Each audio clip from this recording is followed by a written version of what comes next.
And we're live. Look who's actually on time. It's I'm fabulous. actually on time and here and everything. And I'm not allowed to speak very loudly because there's lots of other people in my house and they're doing stuff. Right. So this is about as loud as I'm allowed to get. So hello, Musical Aviator. Thank you very much for joining us. It's appreciated. Yes. Anyway, I was going to say to the angry man that I was watching a thing on Paul Hogan. Paul Hogan was a very famous television comedian on Australian TV in the 1970s. Yes. And he also kicked off the probably best Australian overseas tourism ad campaign that ever was. Shrimp on the barbie, probably. which is a thing Australians don't do or don't say, but anyway.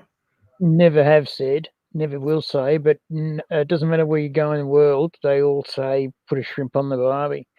And that ad campaign has been finished for nearly 40 years. 30 years, definitely 30 years. And people, especially Americans, will still say put a shrimp on the barbie. And you go, that's a TV ad campaign that was finished 30 years ago. And then, of course, so that was an Australian TV comedian and his mate,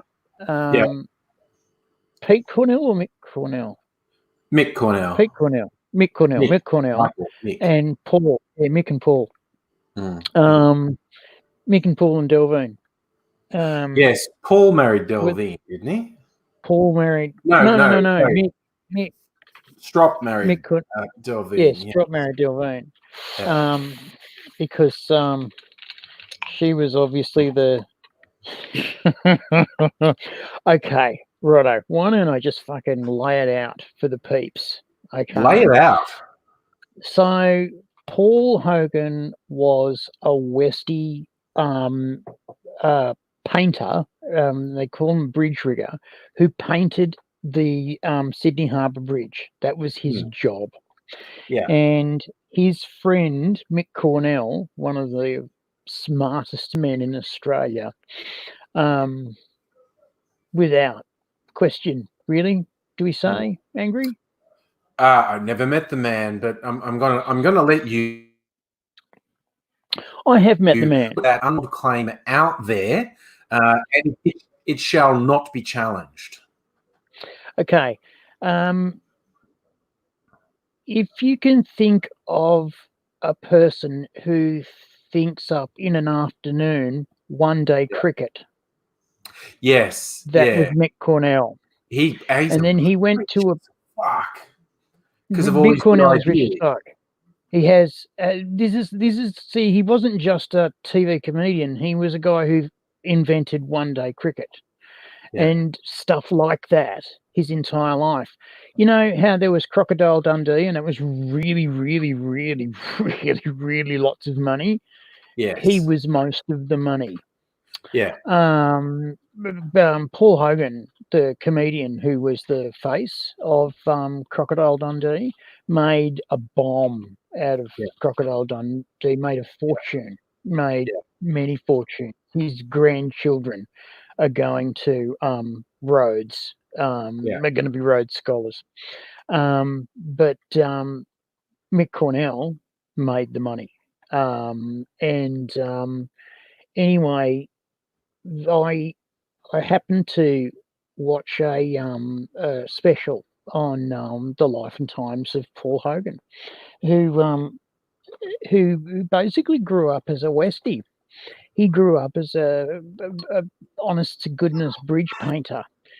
He honest to goodness painted the Sydney Harbour Bridge, and they got him on an ABC This Day Tonight, like the 7:30 report. Remember when they used to have Dawes and Clark on the 7:30 report? Yeah. Same sort of thing. They got this bridge painter in to talk to the guest at the end of the week, and it was the common man's opinion. Anyway, so Mick Cornell took him to the Packers and said, we want to do a comedy show with this guy because he'll be good at it. And I said, all right, well, what are you going to do? Oh, no. What are you going to say? I don't know. And he got his start basically because he hated the Channel 9 talent show on Hey Hey It's Saturday. Something Faces. What were they called? Red Faces. Red Faces, but it was the one that was before that. Anyway, and he got on and did his act, and just when they were about to judge him, he said, "Oh, I don't need you to judge me. Oh, no, it was friggin' great," and walked off. And the crowd went nuts. The crowd just went completely over the moon.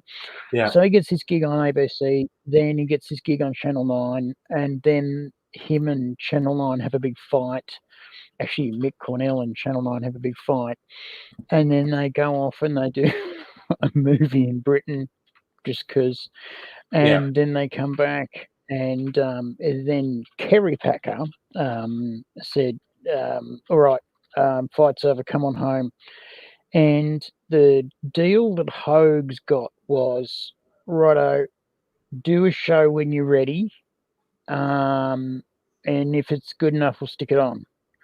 And so every month or two or three sometimes, or one, a Hogs show would come on. And the nation would stop for these Hogs shows because they were funny ass. Now, you watch them today, they don't stand up. They're sexist and racist and terrible. And everything that Australia was in the 1970s. They are a perfect slice of what Australia was in the 1970s.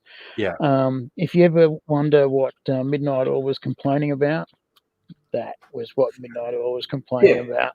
And they had every reason to. Groundbreaking because it was Australia on Australian TV, and Australia had been so averse to showing Australia on Australian TV. It was always some Britishized version of existence. That's right.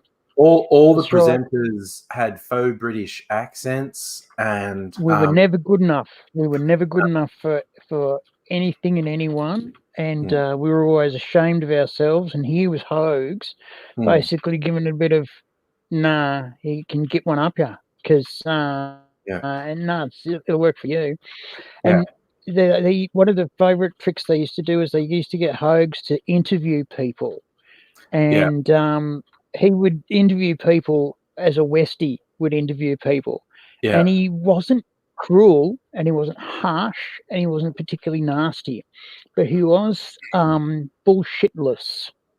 And that was fucking hilarious. Jermaine Greer, as you are well aware, massive feminist, worked with Hogs many times.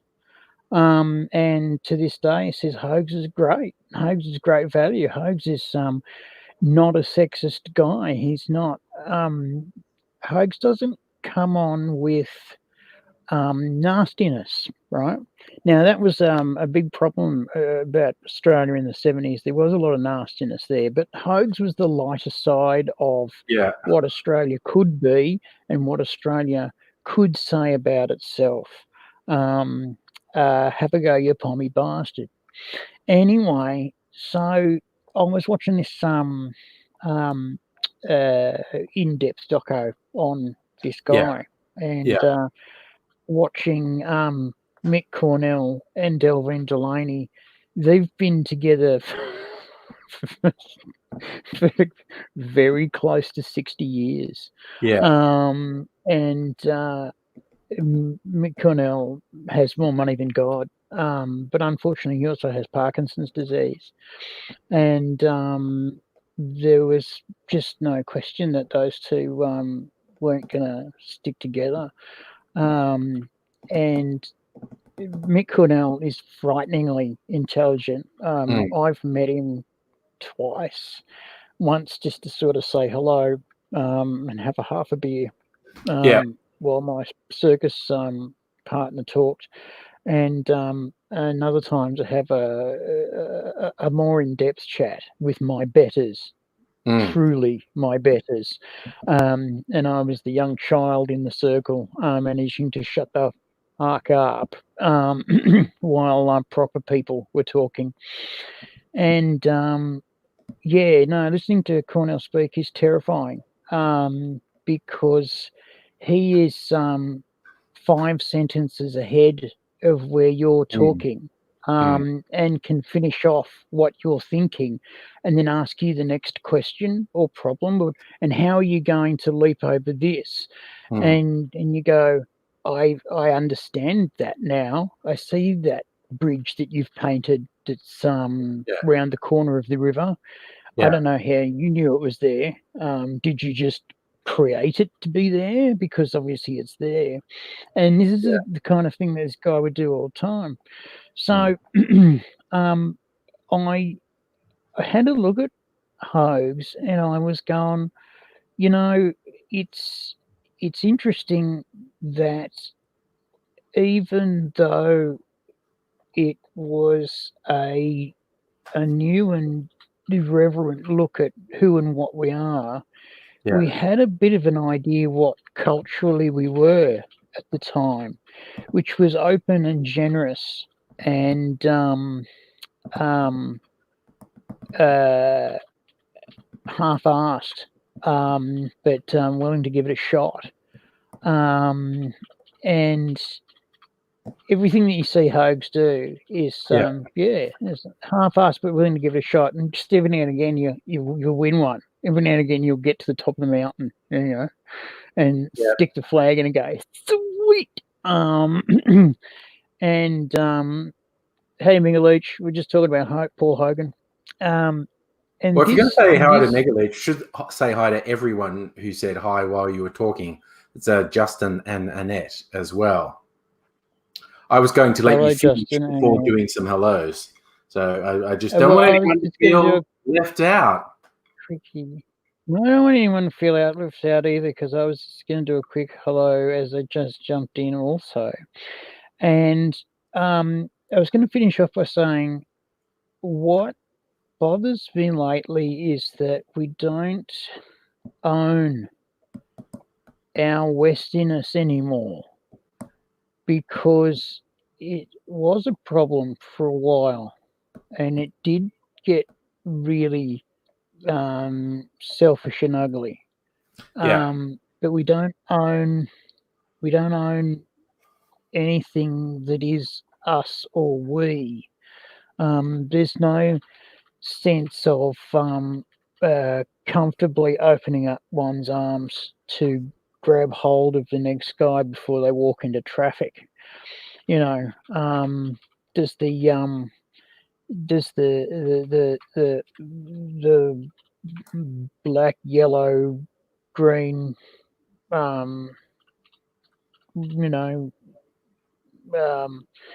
white guy getting off the plane or the boat get a chance like used to be, or is it have we turned into a little bit yours and mine? And this whole thing that you're talking of, this neoliberalism of push more and more and more and more out of the resources that are there and the people that are there, so that you've got to have more and more and more profit. And you just have to have profit. You don't have to have more and more and more profit all the time. Well, you've got to have 1,000,000% growth. No, you don't. You do have to have 10% growth. That's true, because you've got to keep in line with inflation. Fair enough, I understand that. But you don't have to have 300% profit, 300% growth on your profit. You don't. You just don't. You don't have to. Well, again, you just missed up terms. You're saying the right thing, but you're saying you need 10% growth. 10% growth is unsustainable, but 10% profit is, I think, what you meant to say. So long as your profit is keeping you ahead, this ridiculous neoliberal idea of Yes. Incredibly successful companies are destroyed again and again because of this bullshit that they have to keep growing. It's like, no, it isn't good enough that you're successful. You have to grow.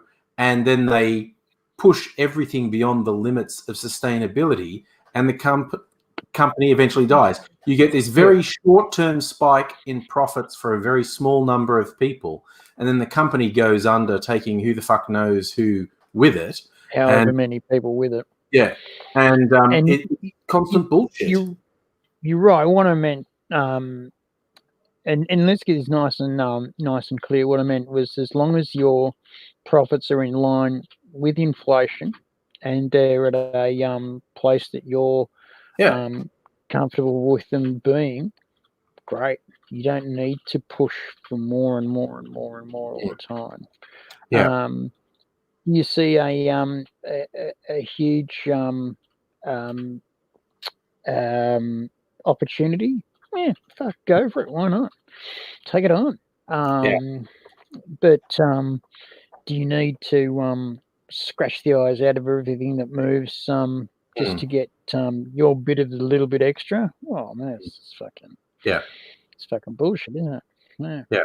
Anyway, that was my point. That was the thing that Hogs and Cornell came across very strongly, is that their wealth and strength was built on ideas, on execution, and on imagination, and that was it. Just go out there, get it done.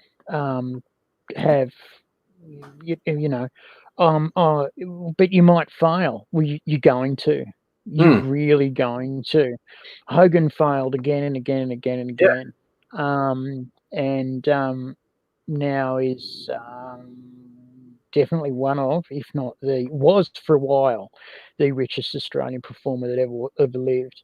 Oh yeah, he set records. It was definitely he very successful for decades, and then Crocodile Dundee pushed it through the stratosphere. It was just ridiculous. Yeah. Oh, incidentally, you got a new wife out of it and everything. Yeah. That was a bit cheeky. Dumped in the old model, bought a new model. Whoops, that's a bit cheeky. Mind you, it was interesting too, because they said, they were together 20, 25, nearly 30 years. Pauline,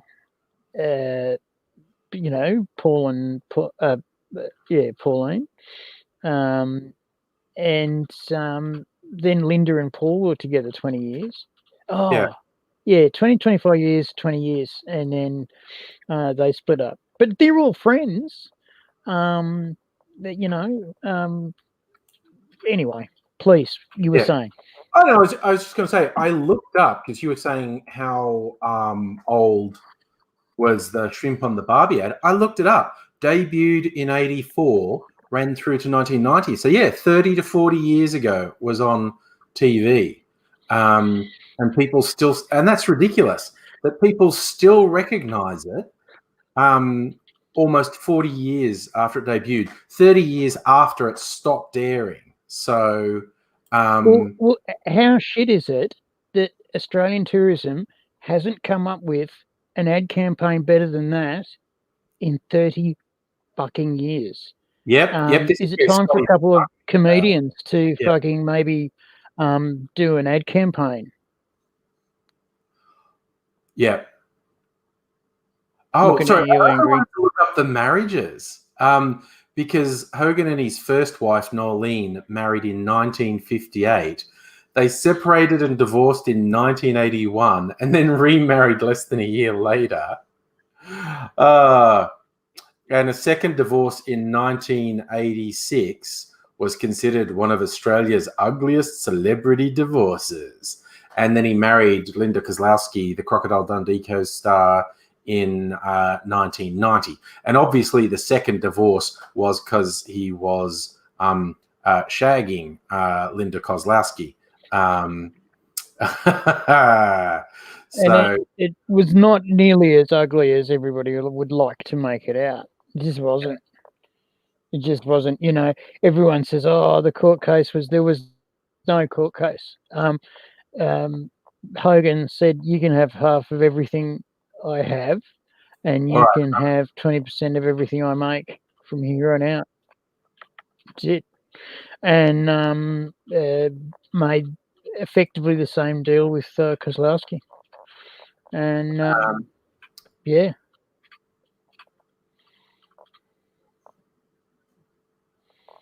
I think he's still married to Linda Kozlowski. Oh no, actually, this is a really old article. No, they split up. They just had enough and walked away from one another. their son grew up. Yeah. Personal life. Yes, in 2013. There you go. But that was a decent run too for a Hollywood couple. 23 years. 20 years? 20 plus years? For a Hollywood couple. You've got to ask yourself, what is it that, for a Hollywood couple, what is it that Hogs was doing that was making both of those marriages last? I mean, 20 plus years is good going for any marriage nowadays. Okay, I'm going to put Australia's absolute champion of bloody marriage lasting. I'm going to nominate one Jack Thompson because he maintained a polyamorous marriage. He did. He absolutely did. Long time. So he was married in 1963. Then he entered into a 15-year polyamorous relationship with Leona King and her sister Bunky. So he had a polyamorous relationship with sisters that lasted 15 years. So, I mean, that counts as 60 years of one marriage. It's not double. You've got to square it or something. No, you've got to. It's logarithmic. It's logarithmic if it's sisters. Yeah. So maintaining a polyamorous relationship for 15 years, I think, counts for at least 60 years of monogamous marriage. So I want to nominate him for a special mention. So Safa's asking the question we all Saf, why the fuck did that ad say shrimps on the Barbies when Australians don't call them shrimps? Australians have asked that question ever since that ad went on TV. I shall tell you, I looked this up and found out what this is all about. Okay, so Hogs and Cornell said, we don't actually want money for this ad. We want a ridiculous production budget. We want ridiculous production values, and we want prime time spots in the United States of America TV. Okay, that's what we want for doing this ad. And then they went and did a separate deal with all of the Australian tourism sub-agencies, like the wheat board, the rice board, the cattle board, and the fisheries. And they said, what do you want us to push in the ad? And so wine, of course, you can look at the ads and you can see every last bit of Australian exports industries pushing their product in this ad. And the shrimp on the Barbie was what they called basically lobsters and prawns over in the US where they were selling them was Australian shrimp. So throw another shrimp on the Barbie. Well, that was what that was about. Like I said, they didn't get any money out of the Australian Tourism Board. They just did all these little side deals with all these exporters and made a fucking fortune. And of course, then set them up for Crocodile Dundee. Thanks for coming. All right. So I'd like to see that. That was just stupendous. The way he exploded with Crocodile Dundee was absolutely amazing. But got to say hello to Gecko and Dottie and Adele, who also came in while we're talking. So Yeah. Look, we've just been talking weird Australiana, and I'll tell you something that popped into my head, and I'm going to play it. And you kind of need to know somewhat archaic slang to get what was happening here. You'll see the title about this is a phallic symbol joke for a confectionery called a scorched peanut bar.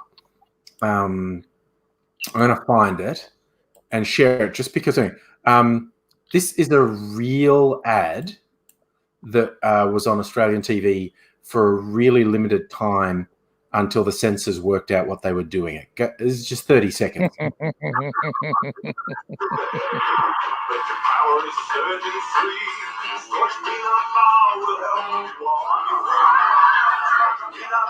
We'll see it through the day. A strong taste of scorched peanuts and thickened coffee with rich chocolatey coating. Scorched peanut bar.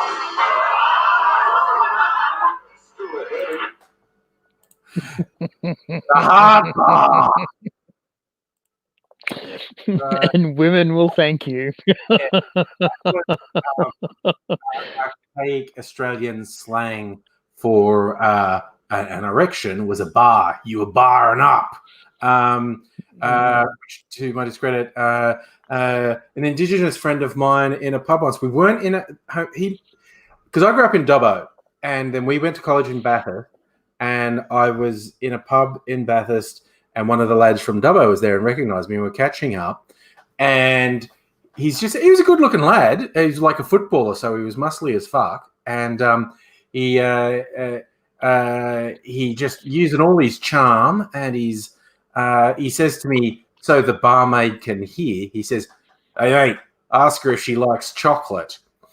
And the barmaid hears it and doesn't even let me intervene and just rolls her eyes and says, "Why?" Because he steps back and sort of points, he goes, "Because I got a whole bar of it for you here." Just... like, okay, Tommy, thank you. Thank you for putting me in literally in the middle of that. Thank you very much. Yeah. Thank you. I wanted to get involved in that. Yes.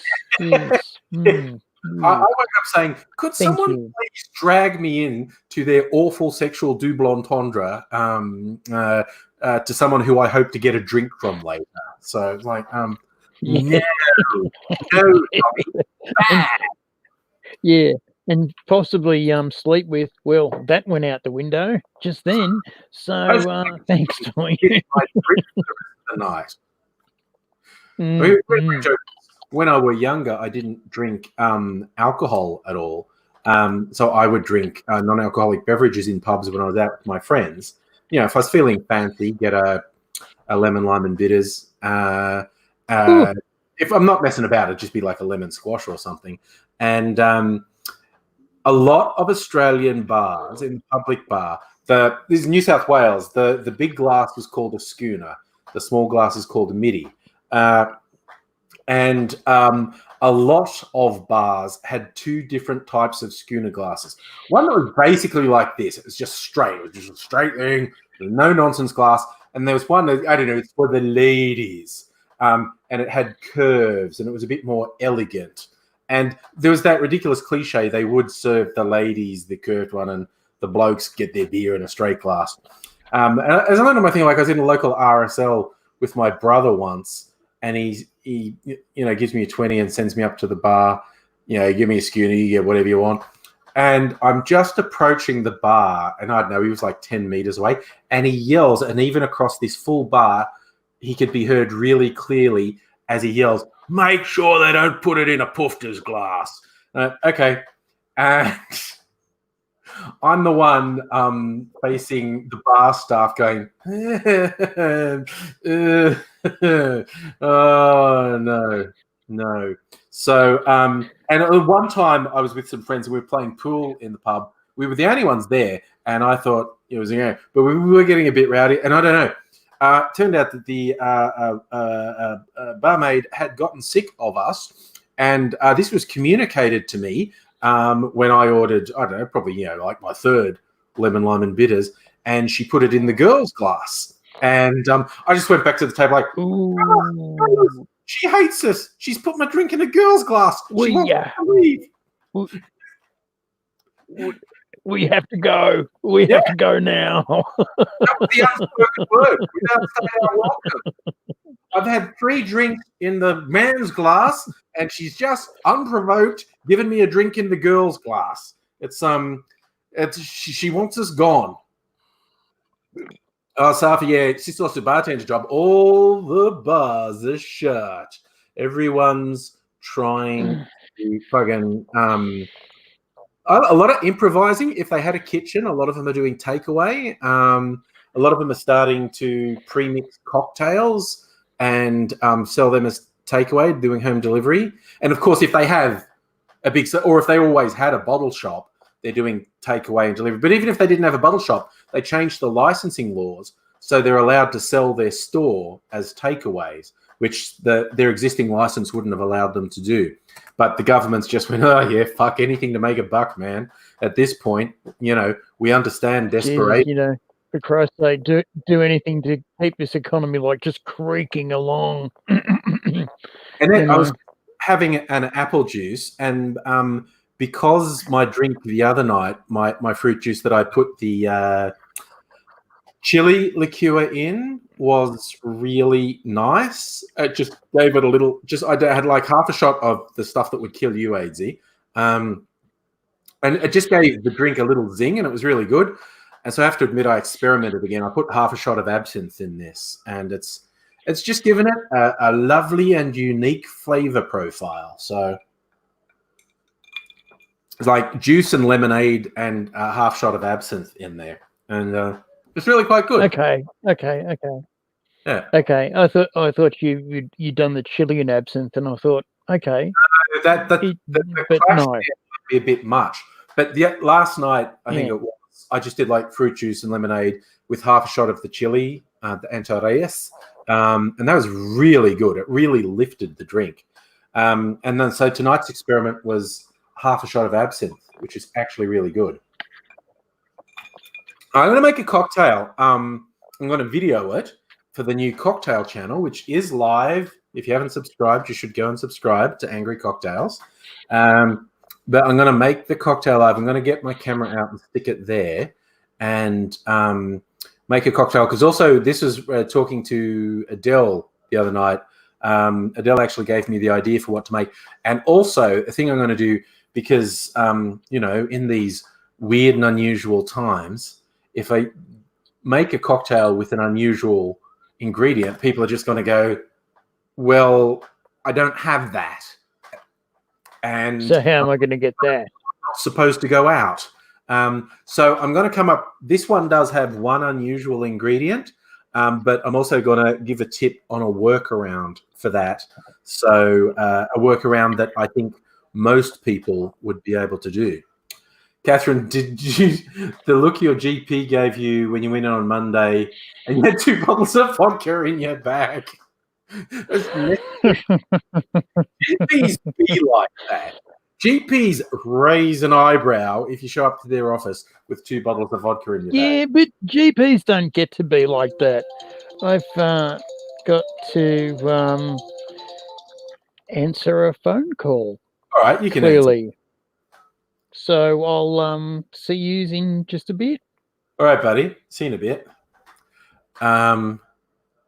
We'll just make that go away for now. So, yeah, they oh no, Annette, your cat brought a house into the mouse. My cat did that the first day I was working for home, and it wasn't dead. It was like 90% dead, but not quite dead, and it was tiny. It's like a baby mouse. It was most unpleasant. So I scooped it up in a plastic bag and chucked it in. I did put it out of its misery. I smashed it against the wall on the way out to the bin. The exterior wall. I smashed it on the bricks outside. I didn't smash it inside the house. Too big a chance of an accident. But yeah, cats do that. So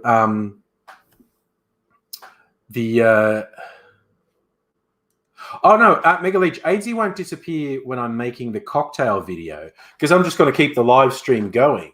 I will turn off the audio on my computer, but Aidsy will still be able to talk to anyone who's watching. I just won't hear it. So I'm going to set up my camera just behind my laptop, and you'll get to see me making it, and then I'll edit that to go on my cocktail channel.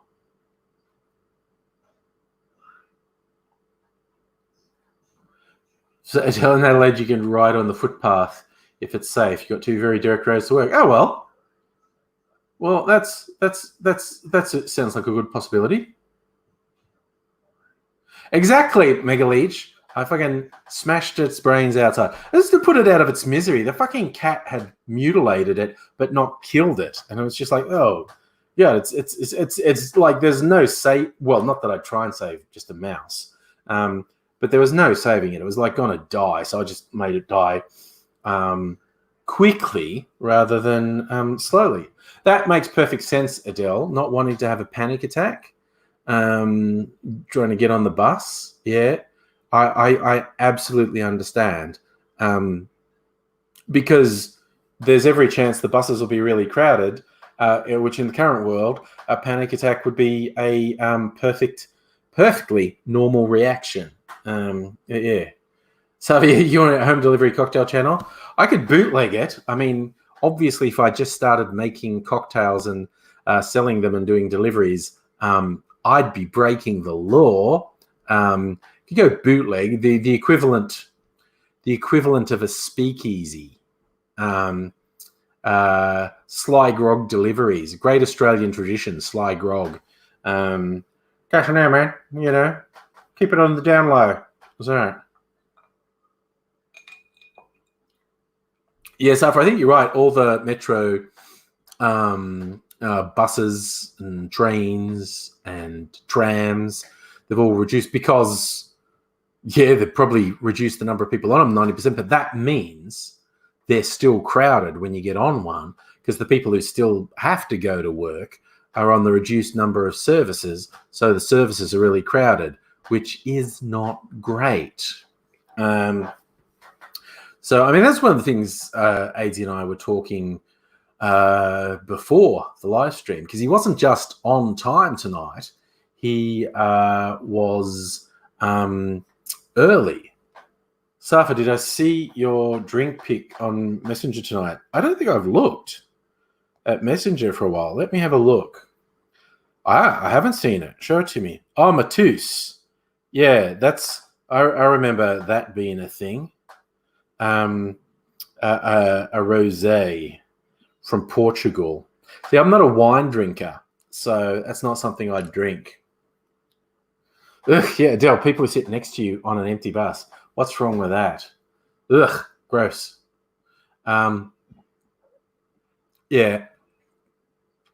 It's kind of like guys who stand next to you in a urinal in a public toilet. What the fuck is that about? That's a guy thing. Oh, looks like AD's back. You can wave at me if you're ready to come back. Yes. All right, there he is. Could well have been someone playing silly buggers. Okay. And it might happen again. So Okay. I might be leaving us early tonight. That's okay. Who knows? I might be leaving early too. I only did an hour last night because, for among other reasons, I don't want to burn out. I've been doing this almost every night. Did take Sunday night off. Watched a couple of episodes of Devs with Mrs. Angry. We sat down, had dinner, and watched this new series that's on Foxtel. It's called Devs, sci-fi thingy, and very interesting. Did you ever see the movie called Ex Machina? Yes, I really did. Tech billionaire gets one of his nerds to come and stay with him, and he's developing AI. Yeah, well, this show Devs is written by the guy who wrote Ex Machina. So it's that level of trippy, in-depth knowledge of IT in the story. Yeah, and Devs is like a fictional high-tech company in well, actually, the company's not called Devs. There's a division of it called Devs. where they're working on something secret. And sort of fictional high-tech company in Silicon Valley, the founder of which is obsessed with his daughter who died when she was little. So much so that there's this horrifyingly creepy giants, and I mean like 20-meter tall statue of her on the grounds of their campus, which is suitably creepy. And the people working on the secret project in devs, they might be bad or they might actually be good, but just what they're doing is so important. If you get in the way, something bad might happen to you. Gotcha. They might be bad. It doesn't spoon feed you anything. It's very interesting. It's like very weird. It's got the same dreamlike pace that Ex Machina has. Have you? Sorry, go on. No, that's it. It's an interesting show. I mean, it sounds great. It reminds me a lot of the new TV series of Westworld. Have you seen much of that? Yes. I watched the first 2 seasons. The third season just started, and I've watched the first 2 episodes of the third season, where they're in our world now, which is wow, and it's a little bit in the future, and they're having fun with the technology. My personal thing is the gig economy for committing crimes is fucking hilarious. They have an app called Get Money, motherfucker. And they're trying to recruit people with a gig economy app, but it's to do crimes. You just go, no, I don't want to do that. I'll do that one. It's just great. I love that. I love it. I want a crime done. There's an app for that. Oh, okay. Yeah. Yeah. No, and as long as you can pay up front. Yeah. Yeah. Yeah. And more. Yeah. More and more. We're going to be seeing more and more of that. So, both Westworld and Devs is on Foxtel in Australia. I don't think it's on any other platform in Australia. They got an exclusive deal with those ones. But the head of the tech company is Nick Offerman, who's famous for playing the character with the mustache from Parks and Recreation, sort of conservative, no bullshit, I eat enormous amounts of meat and drink bourbon guy. And in this, he's a weird tech guy, and so he's got a full beard and he's got long stringy hair, and he kind of talks to people like this. Yeah, what about that? Yeah. Like some of his business ideas came to him while he was on acid. Yes.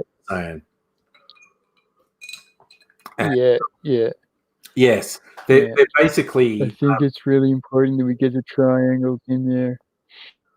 It's funny. I was about to try and just describe what the app was they were developing, and I thought, oh, that'd be a spoiler. And I thought, wait, I actually don't think I can describe it. It's fucking weird. It's a prediction engine taken to the 1,000th degree, essentially. And that just does not even begin to describe what they're trying to do with it. So, it's a very interesting one, devs. This thing, people say, oh, what are you binge? I'm not binge watching anything. My life is kind of normal. I am working from home, so I don't see all the work people. I talk to them on Skype and shit. But I never used to go. I hardly ever went out. It was always family time. And I'm kind of interacting more with the outside world doing this most nights. So it's... and God, I was talking to someone the other day, and it really brought home, some people are feeling the stress. It's really getting to some people. And it's like, oh, okay, yeah, that's the thing. I guess it wasn't bothering me, but perfectly reasonable and rational people are feeling the stress. and I empathize. I'm honestly not feeling it, but I can understand it. And I'm like, oh no, I miss my wander around town every day. yeah. You know, I didn't do much, but I did enjoy my wander down to the mall and my wander around the mall and I say hello to the shops and then come back again. I did go to the supermarket today. It was the most well stocked I've seen it in the deep dark past of 2 weeks ago. It was only 2 weeks ago everyone went crazy. That's weird. It's like so much earth-shaking stuff is being compressed into such a small time. I lose all sense of what the fuck everything is. And it was only 2 weeks ago that everyone went crazy and started panic buying in the supermarkets. It feels like much longer ago than that.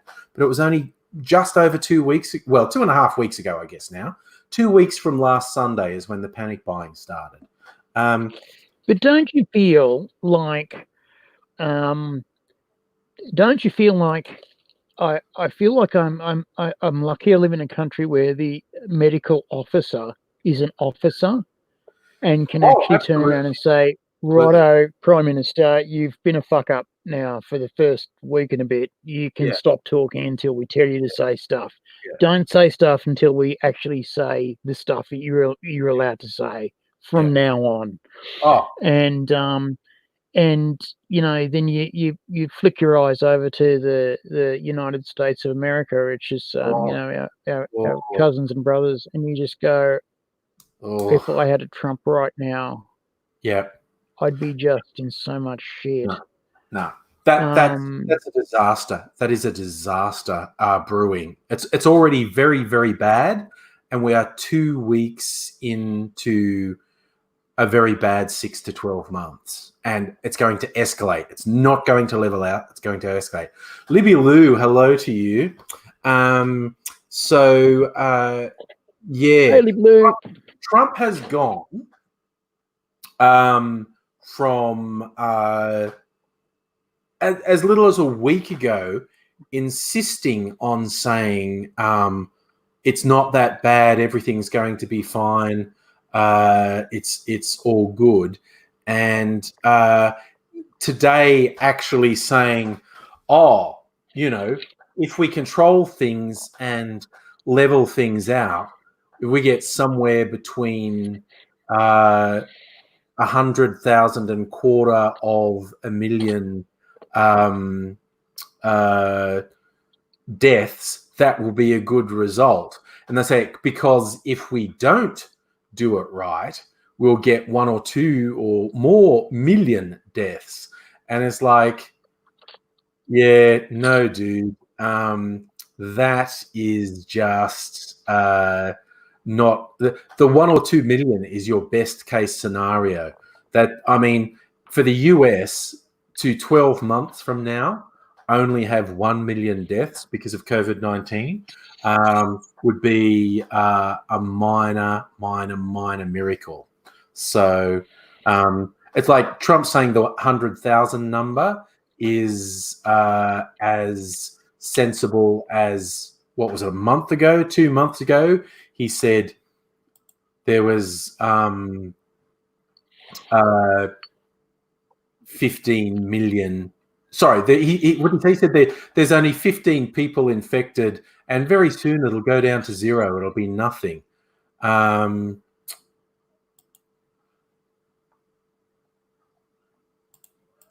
So it's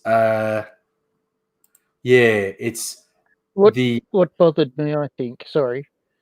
No, just say him saying 100,000, 200,000 is as much of a lie as him saying 15. It's just not real. It's just, what bothered me is that you know, so much of the initial rhetoric that he was going on about was what sounds good. What is the best what is the best image to put across? Not what is best medically, not what is best health-wise. No, what sounds good, not what equipment do we have to buy, what what labs do we have to fund, and and don't want to declare a state of emergency, which doesn't sound like a big deal anywhere else, but over there it's a big deal because it all of a sudden frees up a lot of money. Yes. It frees up just enormous amounts of money, so that basically your population can start using it effectively. Annette's saying she saw a report that the mortality rate could go up to 3.5%. And as we say, with a population of 350 million, 3.5% is a lot of people. But it is actually far too early to know what the ultimate mortality rate is going to be. So much, because this is going to go on for the next 6-12 months at least before there's a vaccine. And we don't know the true mortality rate yet. It's far too early. It could be less than 1%. It could be 5%. We don't know. We've seen what happened in a fuck up. Like Italy is a 10% fatality rate, which is fucking nightmarish.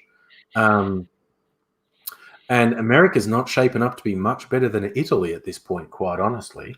So,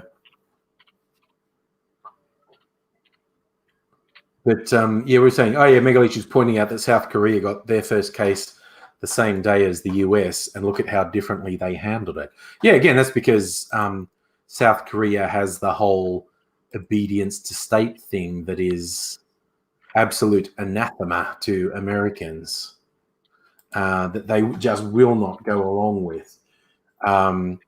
That's the other complication that's going to come out in America, and we're seeing the first signs of it, and it's just going to be more and more the fucking lunatics with guns who are going to say, no, I'm not doing what you tell me.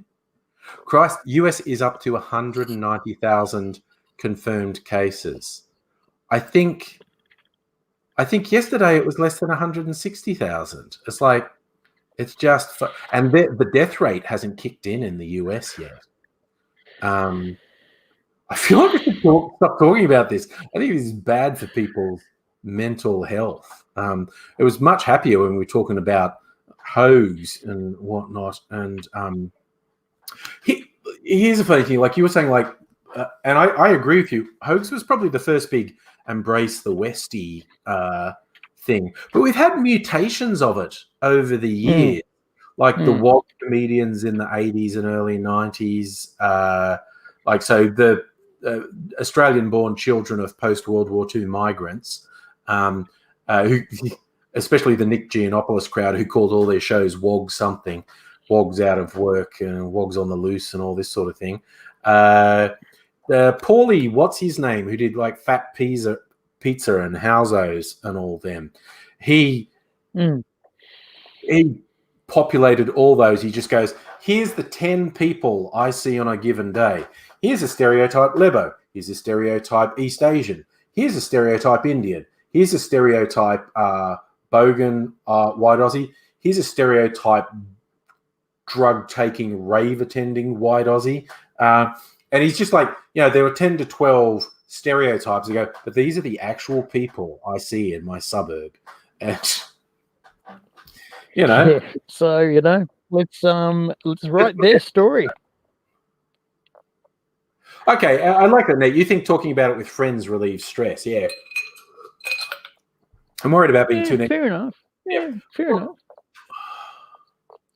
Safa's got grandparents near Sevastopol, nervous about their health. Geez, if you're in the rich suburbs, I'm like neighbouring all the rich suburbs in Melbourne that are the most infected, and it's because these pricks were over in Aspen where there was an outbreak, and they all fucking infected each other, and then came back here and kept having parties and shit and infecting each other, and their snotty kids got it and took it to their fucking private schools, and so the rich suburbs are all fucking infestations of the Rona. I have no idea what we're doing. We're a funny kind of place over here at the north, North. of Melbourne, and Yeah. it's a fractured kind of place. It's it can be really cool, and it can be really grungy, and it can be really dirty and nasty, but it can be really nice as well. Yeah. So that's pretty much where I am, and at the moment Yeah. everyone's just trying to be really patient with one another, really patient and pleasant with one another. Yeah. So one woman go off at the chemist the other day, and the customers fucking howled her out of the shop. Yeah. Like, nah, fuck off. Everyone's having a hard time. You can get fucking, no one's fucking yelling at the girl behind the counter. You can fuck off. Yeah. It's like, okay. Oh, bit of street justice there. Yes. Yeah. Yeah. Yes. And We that used to point call out, it lynching. Now we call it social distancing. Yeah. social distancing.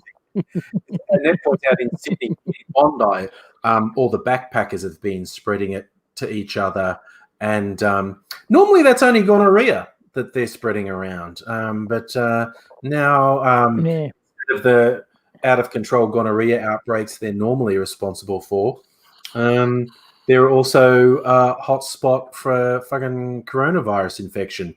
So, and that's apparently true. What are you going to do? Some of the most pissed off people are backpackers who are trying to follow the rules, and they just say, no, there's all these other fucking dickheads, and they're doing everything the complete opposite of what they should be, and everyone's getting sick, and fuck them. And it's just, redonkulous. Oh, yeah, so Safa, your grandparents are in Crimea, near Italy. Okay, I'd be worried. And look, I'll be honest, most days, often early in the day, sort of waking up going, it's going to happen, isn't it? I'm going to get sick. And it's scary because you don't know how sick. And you have to accept that, that could be it if you get it. And then I get past it. But it's almost like just you have to embrace it. I think denial is a terrible and dangerous thing. But yeah, and he's a man who knows a lot about dealing with things. Hi. You tell people about dealing with scary death prospects. I'm going to grab a couple of things while you share your love and wisdom with people. All right, I'll share my love and wisdom with the folks. I'm just going to lean over here for a second. And sounds strange for 2 seconds. Look, yes, you could get sick. You could very well get sick. It could very well be very bad. That's also true. It could be very smelly, boss of the house. It could be very bad. It could be it could be very frightening. And that's the thing that is the bit of all this that is the worst part of it, is the frightening. So whilst you shouldn't run into everything headlong going da da da da da, everything's just great, yeah, give me another few saw blades to jump into, da da da da da da, right? And it's not, don't be stupid about anything. But if you are afraid of, let's just say, dying, right? Well, you're going to die at some point. You don't know when that's going to happen. You don't know how that's going to happen.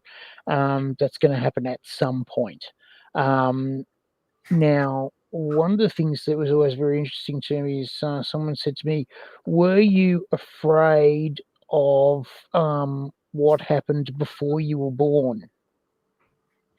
No. Well, why should you be afraid of what happens after you die?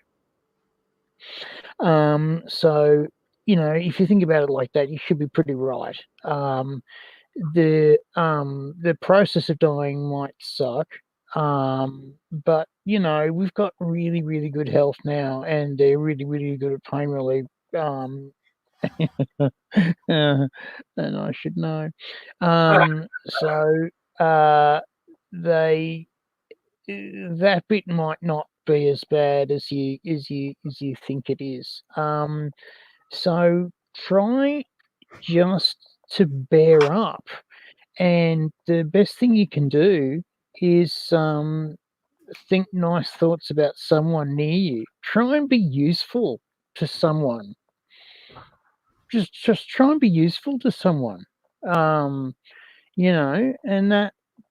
that will be good for you, even if you start to feel a bit sick. If you are starting to feel a bit useful for someone, or stay as useful as you can to the people who are probably taking care of you in your domicile, then you'll probably feel a lot better about the world, and you'll probably even survive. you the better you feel about the world, the more likely it is you'll get through your illness. And that's pretty much all I've got to put on the table about that. It's pretty good. It's as simple as I can make it anyway. Put it that way. Any questions, Angry, while we're there?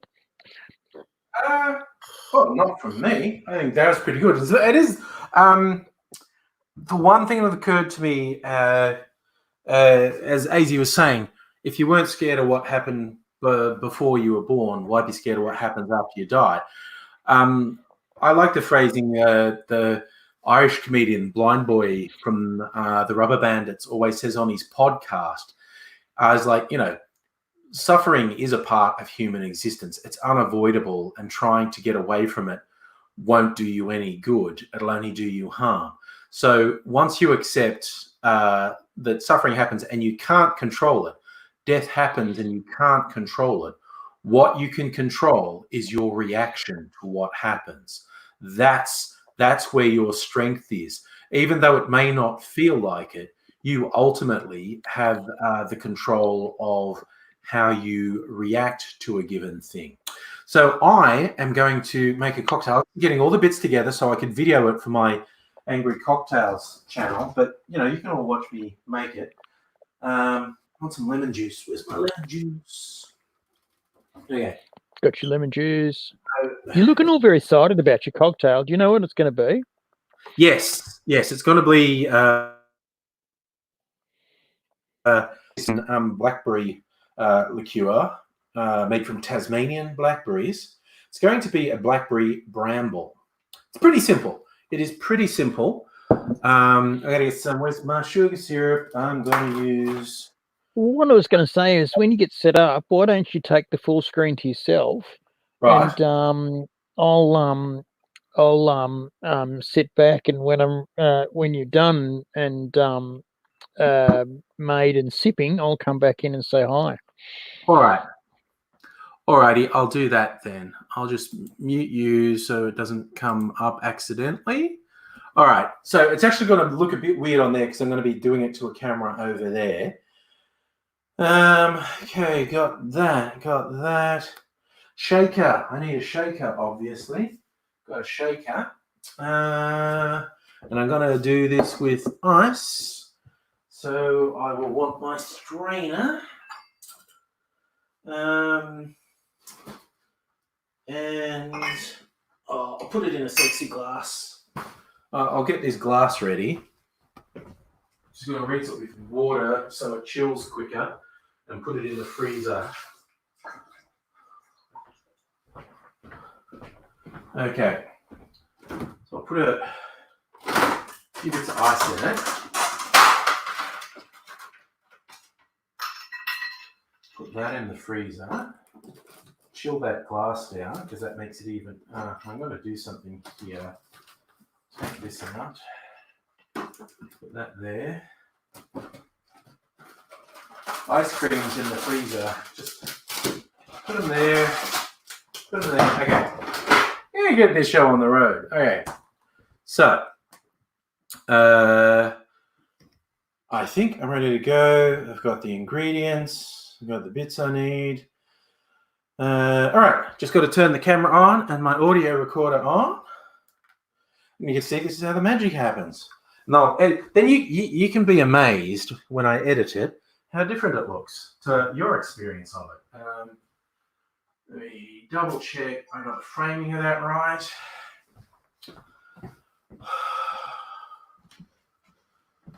Yeah, that's about right. So look, I'll adjust this so you can still see me, and it'll be on a really, really unflattering angle. There we go. And you can still see me while I do it, because I'll be doing it to the camera, which is over there. Right, really unflattering angle on the webcam. Nice. Oh yeah, the lighting for my camera looks totally different to the lighting you're seeing here, by the way. So it's all good in the hood. So that's good. I'm going to start recording the audio, recording the video.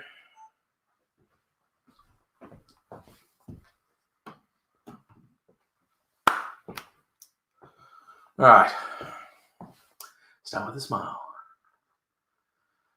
G'day viewers, welcome back to Angry Cocktails, or if it's your first time here, welcome, pleased to have you aboard. I figured, hey, it's probably time after the preamble from my previous two videos, actually made a cocktail. A little something for the weekend, something that you can think about making for yourself on the weekend. And this is going to be blackberry bramble. Now, if you look up online recipes or in books for a bramble, there are lots of variations, and it's usually got a blackberry flavor in it. It's often blackberry jam. I'm going to use a blackberry liqueur, an Australian-made blackberry liqueur. It's very nice, and they have a recipe on the bottle, and that is the recipe I am going to follow. And there'll be an edit in here.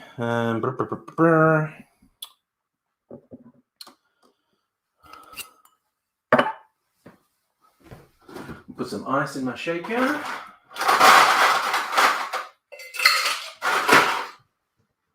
All right.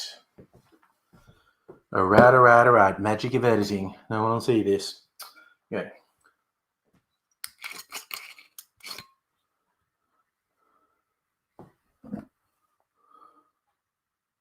$45 mils gin.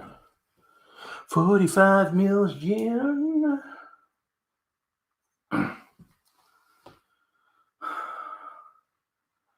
Now, this is a gin-based cocktail. I've got to put 45 mils or 1.5 ounces of gin in my shaker that already has the ice in there.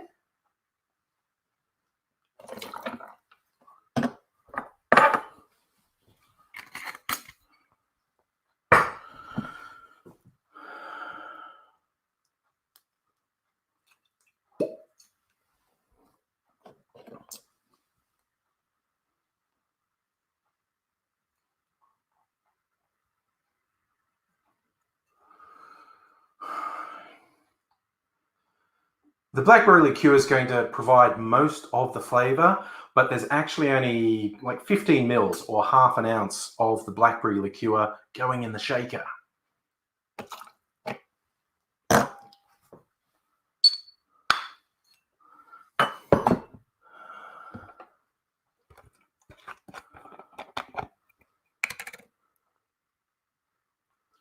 How much lemon juice does it say? 20 mils.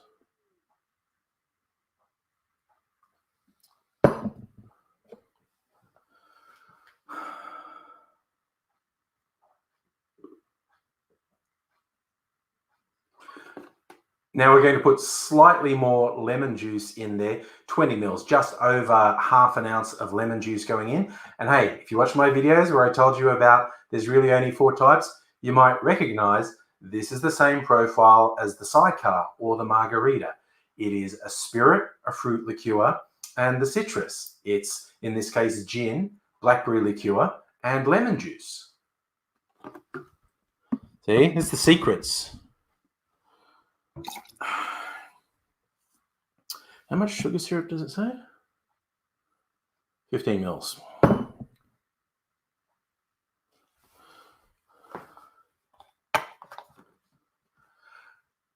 To balance the flavors, this one also has a little bit of sugar syrup, 15 mils, half an ounce.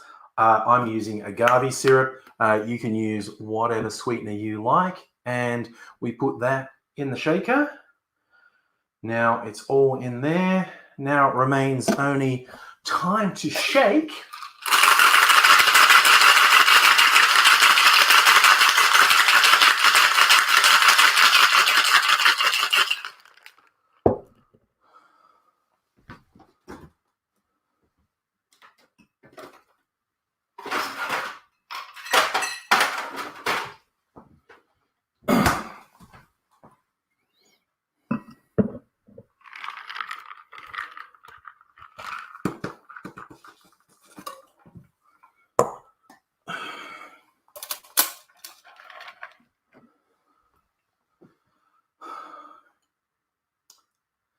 Now I've been chilling my coupe glass, ready for the drink. Got my strainer, just straining out the ice so we don't need to double strain it.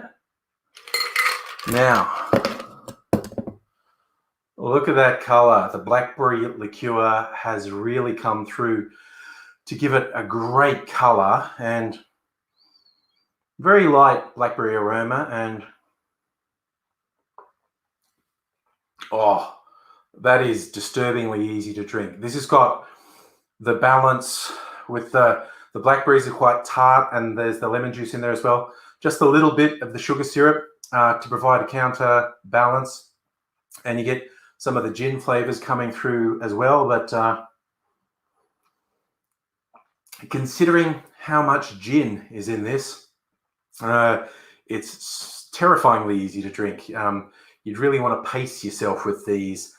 Oh, you might find yourself under the table. Now, that said, I used a blackberry liqueur. Not everyone's going to have that.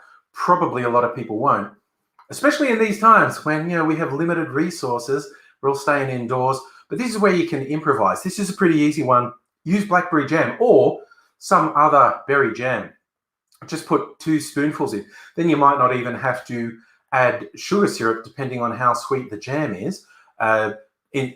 And I'd up the gin a little bit, maybe another half ounce. So you're putting in 60 mils or 2 ounces of gin, and that's the sole source of the alcohol then.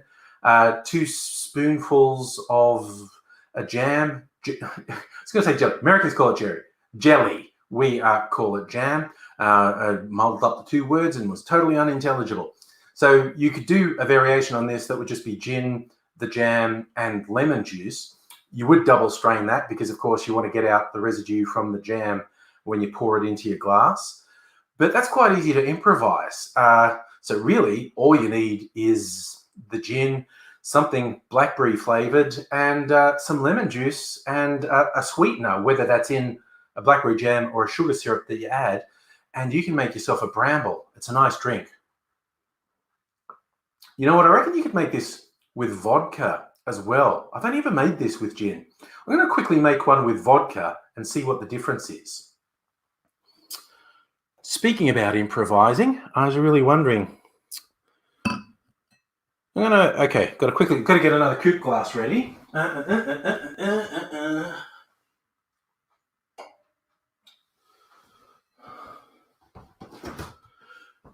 Okay, let's do this. That in there. Let it chill down a bit. Right, so I want to put El Gin back, but get El Vodka. Happy giant, ungainly Costco Kirkland brand vodka. Doesn't look very sophisticated, does it? But anyway, right. So, yeah.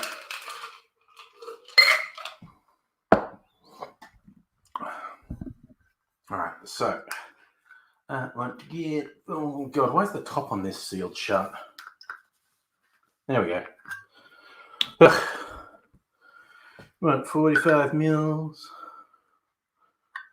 of vodka. for step 1. And I'll put this bottle back. Right.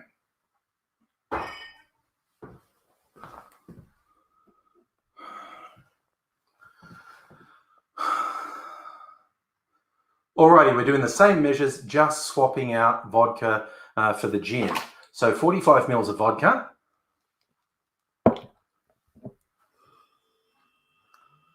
Yeah, okay. Fridge make noise, why don't you?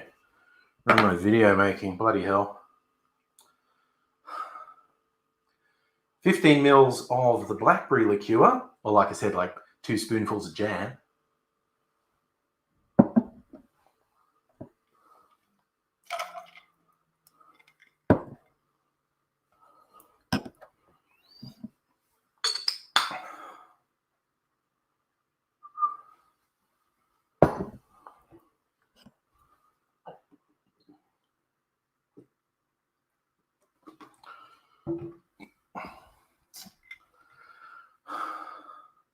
$20 mils or just over half an ounce of lemon juice.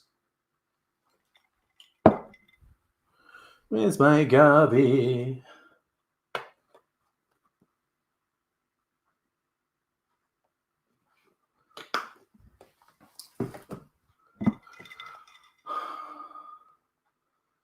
And finally, 15 mils of sugar syrup.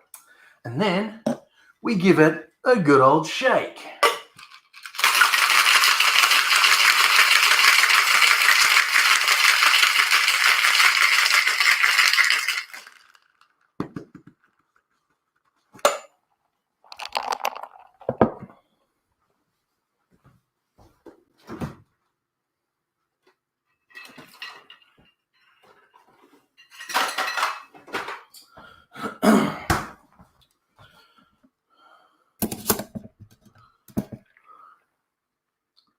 We have our chilled coupe glass ready. Strain that in. Got that same fantastic colour as you would expect, given both the gin and vodka clear spirits. Yeah, and there's not much of a bouquet on this one, but... Oh, yeah, the blackberry. No, there is a difference. I can't really blind taste test them now I've come up with this idea. If I double fist it, taste them side by side. Yeah, no, it's not that rude, okay? That's what we call it when you got a drink in each hand. Okay, that's the gin one. The blackberry comes through more in the vodka one because vodka is, of course, more neutral than gin. But if you're a gin lover, definitely do it with gin. But if you don't have gin or you don't particularly like it, I do recommend it with vodka as well. I don't do this every night while in quarantine, honest. Just, you know, every other night. But hey, I hope you enjoy it. A little something for the weekend. Lots of room to improvise. It's a simple drink and it's really tasty. Hope you enjoy it. Hope you come back. Subscribe to the channel if you aren't already. You know, do the old ring the bell so you get notifications.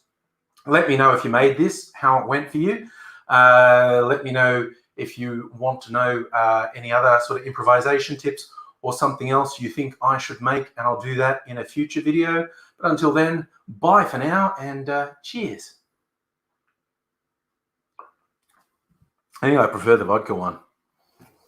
That's okay. I'll put these down now. And I'm going to switch that camera off and readjust everything and bring young Aidsy back. Whew. Turn off my audio recorder as well. Did I record that or not? I don't know. Sometimes it's too late now. All right. Getting stuff out of the way so I don't knock it over. I'm going to put these back. This lives down here. Lemon juice lives in the fridge. And then we're all done. And I'll bring Aidsy back. Right. Okay. Well, that was a fun adventure. So you got to see me recording a video. Ugh, sorry. Spilled a bit of stuff. Oh, wait, what am I doing down there? There we go, we're back. Guess who's back? Back again. Aidsy's back. What are we at to stream? There you are. Oh, wait, you're muted. Hang on, sorry. As opposed to munted, which is... Unmute. There you go. Now the host has unmuted unmunted my mic. Hello. I liked watching you make a cocktail. That was fun because you were making a cocktail with vodka in, and then you were making one with gin in, and then you had to drink both of them. And I say had to because you were double fisting them. And if you're double fisting, then, you know, the Australian rules say you've got to drink both of them. Oh, You prefer the vodka one? Megaleech come up with a good idea. We could do an alternate version where even if I didn't record the audio properly, you could do a voiceover of the video. That could be B-roll. Do a commentary track. That might be fun. That might be fun. That would be very funny. Now he's grabbing alcohol out of a bottle. It's got writing on. I don't think it matters what the writing on is because the writing on the alcohol is a thing. You just got to really just open it. That's the hardest bit of alcohol. You just got to open it and put it in your head. And once you put it in your head, that's when alcohol does a good thing. What's he putting the coloured stuff in for? What's the coloured stuff in the alcohol? That's weird. What's he shaking it around for? Oh no, he's having an aneurysm. Quick, someone call the correct authorities for the aneurysm that he's having. Oh no, he's okay now. He's stopped. He's fine now. Video, and then you watch it and record an audio track, and we'll upload the alternate version with the audio track. So I just Annette was asking what it's called. That's called a bramble. Again, if you search bramble cocktail, you'll find a lot of different things with the same name, but they normally are basically gin and blackberry. Yes, okay, Adele's going to make that on the weekend. This one was for Adele. The idea for making this one came up from talking with oh god, that's a terrible line, Megaleech. You should say, oh well, it's in that bottle, but I licked it last time I was there. Yeah. No, I'll do it anyway. You know what, Megaleech, because I like you, I'm going to somehow work that in. I'm going to do it. I'm going to. He doesn't know, but I licked that bottle last time I visited him. Oh no, I will work that in, Megaleech, just for you, mate. We will work this out somehow. This will be the stupidest thing we've done in a long time. And we're stupid in our lives. So so Annette, you made a cocktail too. What are you making tonight? But the good thing with the bramble is it's very simple.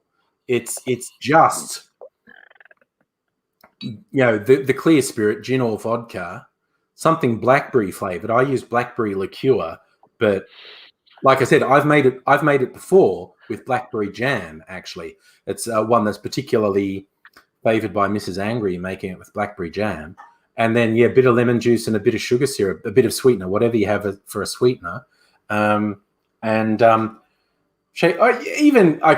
Normally when something's got lemon juice, the tip is, when do you stir cocktail and when do you shake it? If it's an all spirit cocktail, you shake it. Sorry, you stir. I just said literally the wrong thing. If it's an all spirit cocktail, you stir it. If it's got lemon juice particularly, and usually but not always if it's got sugar syrup or something else that you really want to blend in, you shake it. And sometimes it's obvious. Like if you're making something that has egg white, you've obviously got to shake it because you need it to blend. So, Annette, you made a tequila Cointreau thing with raspberry frizzy drink. That sounds classy. I like that. Tequila Cointreau and raspberry Schweppes. That's like a fire engine. We call that a fire engine, I think, because it's going to make you go places fast. And fall over. That's what fire people do, isn't it? They get overexcited and then fall over a lot. If they had a couple of them before they went out to a fire, they would. That's for sure. But yes, well, see, Annette, you're doing tequila, Cointreau, and something sweet. That's just a variation of a margarita, basically. A margarita is basically tequila, Cointreau, and fruit juice. You've just used a fizzy drink, so it's really just a, what do they call it? It's not tall. Oh, brain go blank. The standard name for when you mix the drink in a big glass is a highball. That's what they call it. It's a highball. That's a raspberry tequila highball. That makes it sound classy. You know, some people might frown a bit when you said you did tequila, Cointreau, and raspberry Schweppes, but when you call it a fire engine highball, it sounds that much more classy, in my opinion. Something, what you just got to give it a name, and suddenly, you know, you're not a degenerate. So it's cool. Safa's doing Recorder League again. I don't mind Recorder League. Tends to be a bit sweet, but that cocktail one, actually, there's a Recorder League cider mixed with vodka and flavor. I think that's better than the straight Recorder League cider, actually. Oh, cool. Dottie's got wagon wheel flavored milk. I haven't seen that one. I saw they had red skin. Like they've Oak put out all these lolly flavored milks. Young Mr. Angry is big on the red skin flavored milk. There was a Chiquito flavored milk, which is obviously just chocolate caramel. And the red skin milk is very red and very sugary, as you would expect with that name. And they have a few, but I haven't seen Wagon Wheel. I'd have to go. Oh, Annette, I'm happy to name your experiments, but Aidsy has also proven phenomenally adept at coming up with names for invented cocktails. I think Fire Engine's a good name for yours. It's nice and simple. I think probably my favorite one you came up with was when I made a variant of a Manhattan with Australian ingredients and called it an Aussie Manhattan. You instantly went Crocodile Dundee, said, no, call it That's Not a Knife, which was like the best name for a drink ever. That's right. I remember that one. That's Not a Knife. I'm making that and saying, as this is an Aussie in Manhattan, we refer to this as That's Not a Knife. And if you have 3 of those, you go up to people in the bar and say, well, I see you know how to play knifey spoony. That's right. Do you know how to play knifey spoony? Of that truly weird Australian episode of The Simpsons, I still think that's my favorite joke because it's so absurdist. When the aggressive Australian goes up to Marge and she's got a knife and he pulls out a spoon and goes, that's not a knife, this is a knife. And she goes, that's not a knife, it's a spoon. He goes, oh, I see you've played knifey spoony before. Yes, Australians play knifey well done. all the time. It's all the time. We play knifey spoony, and it's just like after we tie up the kangaroo.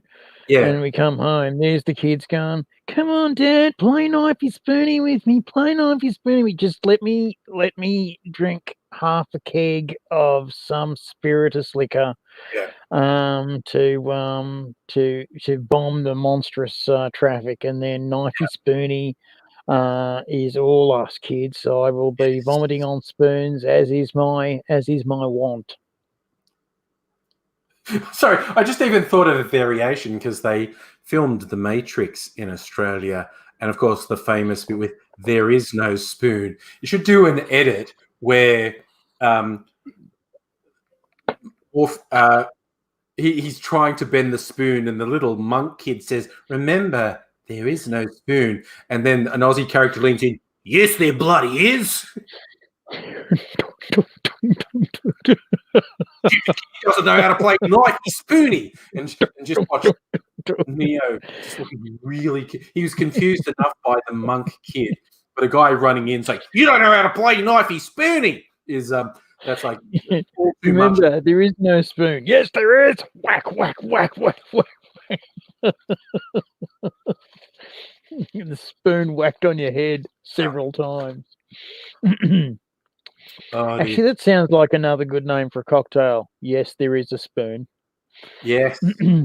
It's got to be one of those cocktails that's very, very, very strong. Yeah. That has only alcohols in it that basically balance other alcohols. And then that can be called, yes, it is a spoon. What have you got there, mate? A little treat for Dublin. Teen. Irish moonshine, basically. Oh. This is overproof, over 50. This is over 50. Just 52.5. This is overproof Irish poteen. So it's basically Irish moonshine. I didn't think you could get that here. It's pretty rare, and that's why I got it. I had not seen it in like forever. It seems very well off of kids and that. Ooh, Irish moonshine. So I'm going to have to come. I haven't tasted this yet. Where's it made? A whiskey company in Dublin. They're actually saying it's from Dublin, which is why it's called the Spirit of Dublin. Introducing the Spirit of Dublin, Irish poteen from the it's from the Teeling Whiskey Distillery. Ooh, they know their stuff. The people at Teeling. First new distillery in Dublin for over 123 years. Limited release, triple distilled in traditional coffee pot stills and made from the finest Irish barley. So I've probably had enough to drink tonight, but this is coming out on another live stream. So yes, it is calling your name, and probably mine too, actually. A couple of years ago, I got some poteen just before St. Patrick's Day and came up with a special St. Patrick's Day cocktail. But that's a little treat. That'll come out another day. I'll try and find. I'll obviously have a sip of it straight and probably cough up my lungs straight after. Because you'll take it very, very gently and very, very, very, very respectfully. But that's why I want to make a cocktail. Should be drank. Yeah, but because I've got overproof rum there as well, because that's good for some cocktails to just have a little hit of overproof, and that's 69%. Nice, 69. And I did do a sip of that straight from the bottle on a live stream, and it was like, But in a cocktail, very good, very good. And I think probably the same with poteen. It'll probably be a little bit beastly straight, but I'll find a nice drink to make with it.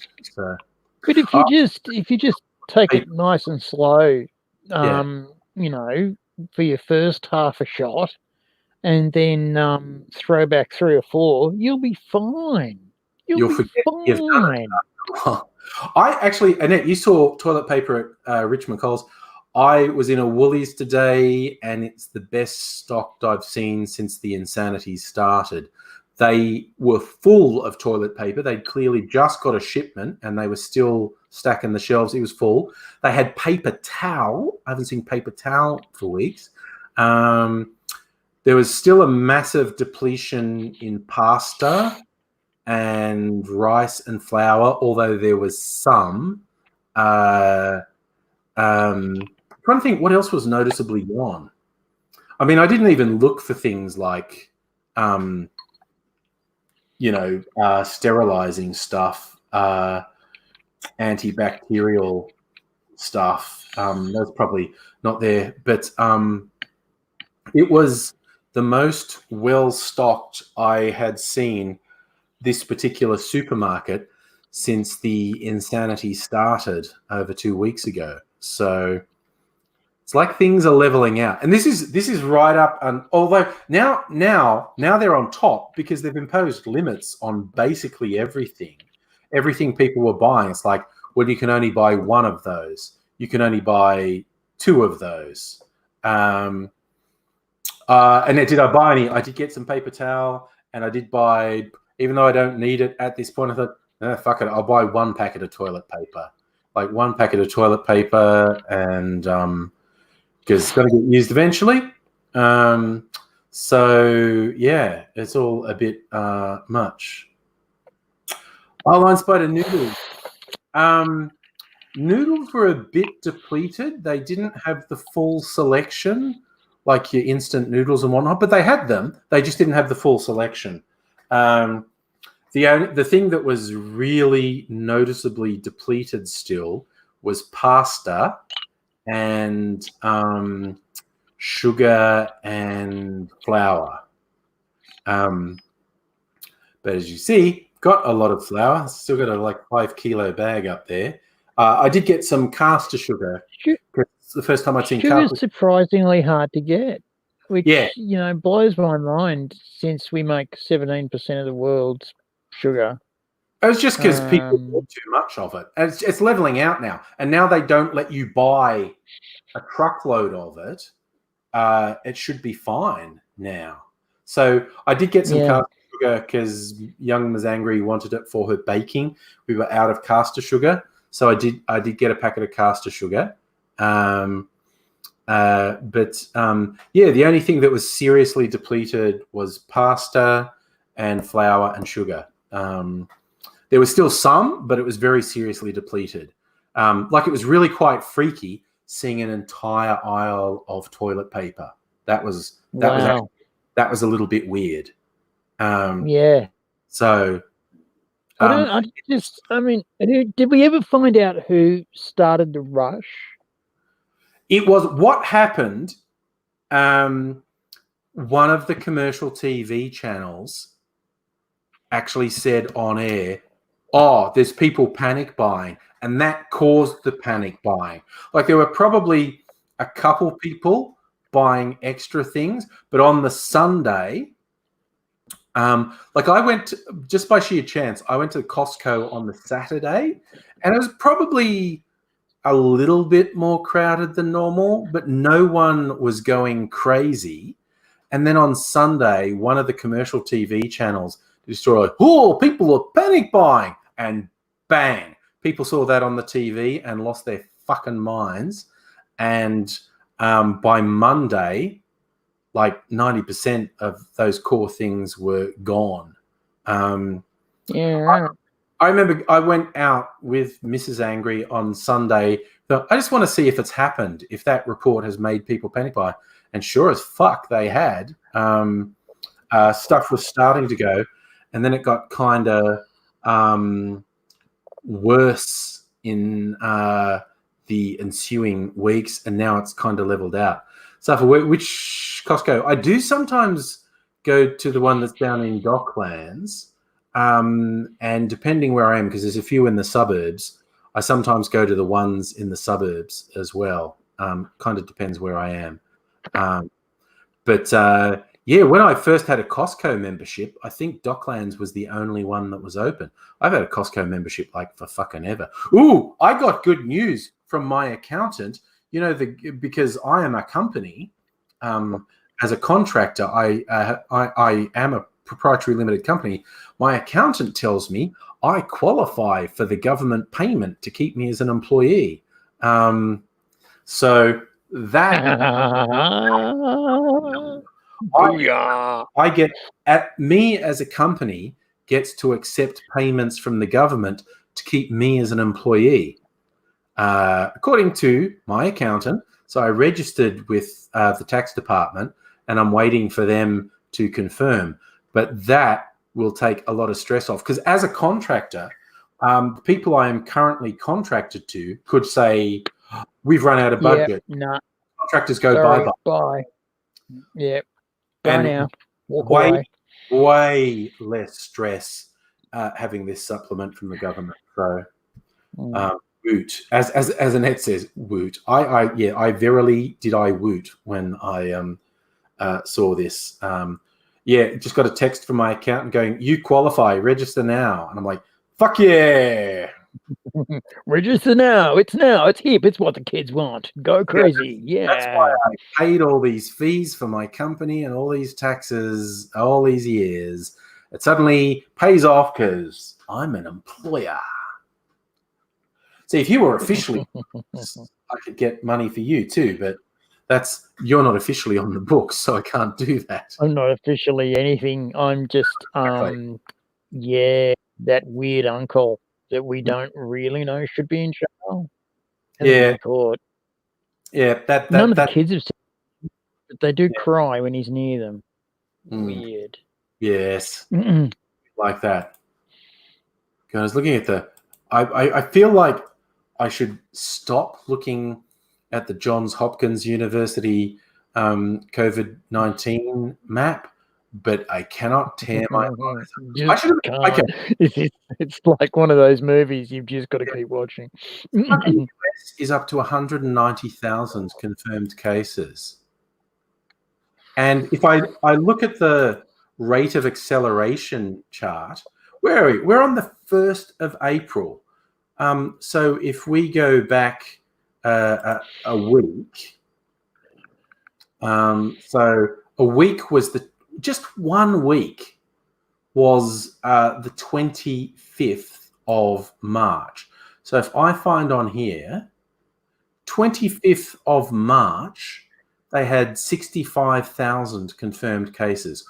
1 week ago, 65,000 confirmed cases. 31st of March, 188,000.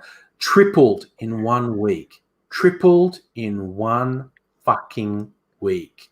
And we know that's grossly underreported because they're not testing enough people. We just, and the deaths haven't really kicked in the US. Oh God, I don't know. Oh, that's how this works. How do I get back out of here? So there's 4,000 deaths in the US total so far. So that hasn't even really kicked in, because when you look at 4,000 out of, it's going up as I count, out of 189,000 cases, that's 2.5% fatality rate, but their deaths haven't kicked in yet. Yes, I'll momentarily go dark with this. 4,000. We don't have a trend line for the deaths. We only have a trend. That's probably too depressing. It's probably too depressing to have a trend line for the deaths. Besides, I mean, you can't know until really a few months after. Yes, this is nothing. A couple months is when it gets real. And I'm talking about your trend line for your deaths is you can't really know until, because I mean, these first few people who sadly have died will have no idea what's going on. They'll just go, oh, I feel a bit crook, and then they'll get bowled over, and then and then you'll have all kinds of difficulties. And that's asking who I think is the best US news. I would fucking steer clear of US news, in all honesty. I'd go with ABC Australia. I know they're mostly talking about Australia, but I think US media is a fucking shit show, quite honestly.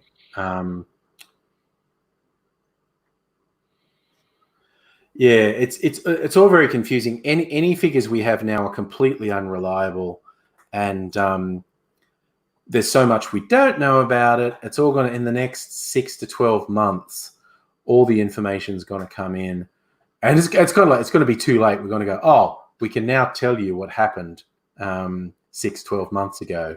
It's like, Jesus. Adele's heading off. That's cool. I'm probably heading off soon. It's not that far off 10 o'clock. I'm probably heading off very soon myself. Yeah. So, yeah, I mean, we do what we can. It's very interesting because we've had some nice, sunny, warm weather in both Sydney and Melbourne, which has led to a lot of people sunning themselves in parks because the beaches got closed because the people wouldn't follow the rules. You wanted to say something about that? Well, I mean, fucking, it's a lovely sunny day. I'll go down to the beach. Oh, there seems to be a gazillion people on the beach. I'll stay at the beach.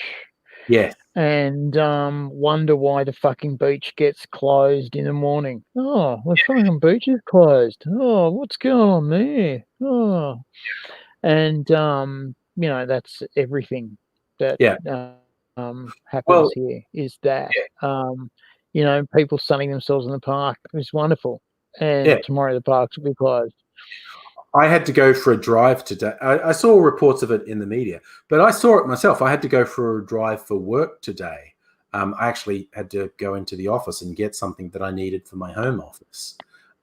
First time I've been, and the city was fucking full. I was thinking, ghost town, all the parking spaces will be empty. And I just went, nah, there were cars in all the spaces. It was actually a little bit difficult to get a parking space. I was really surprised. But I did drive past a park, and there were all these people sunning themselves. Now, what they were doing, they were only 1 or 2 people together. There were no groups of people together.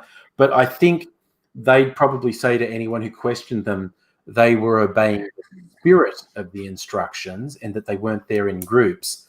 But they definitely, they were following the letter of the instructions, but they weren't following the spirit of it, because it's like, you're supposed to only go out for exercise. Like Mrs. Anger and I went for a walk because that's actually a sensible mental and physical health thing to do. We give ourselves a wide berth around anyone else who was walking, anyone else who was sitting and whatnot. Exercise is one thing, but these people were literally sunbathing. And it's like, okay, you've convinced yourself you're following the letter of the instruction because you're not in a group, but you're not following the spirit of it, just frivolously out sunbathing. So cops have already started monstering people and saying, no, you can argue all you like, you're here by yourself or with only one other person. You're not meant to be out unless it's urgent. And fucking sunbathing is not urgent. They'd probably lie and say, oh, I just ran 2 laps of the park and I'm just catching my breath. And the cops would say, I had to park over there and walk here, and you've been lying there the whole time. No one needs that long to catch their breath. So go home. So the other thing they're saying, the cops are going to be using drones as an advanced patrol, like, okay, where do we expect people to be breaking the rules down the park and stuff? And they'll pilot a drone down there and go, yep, there's people there, and then they'll send a patrol car out. Rather than the patrol car going out on spec, there's going to be someone with a drone saying like, yep, there's some people that we should fucking move along, and then a patrol car will go out and move them along. Because we live in a police state with weird dystopian surveillance technology. So, yeah.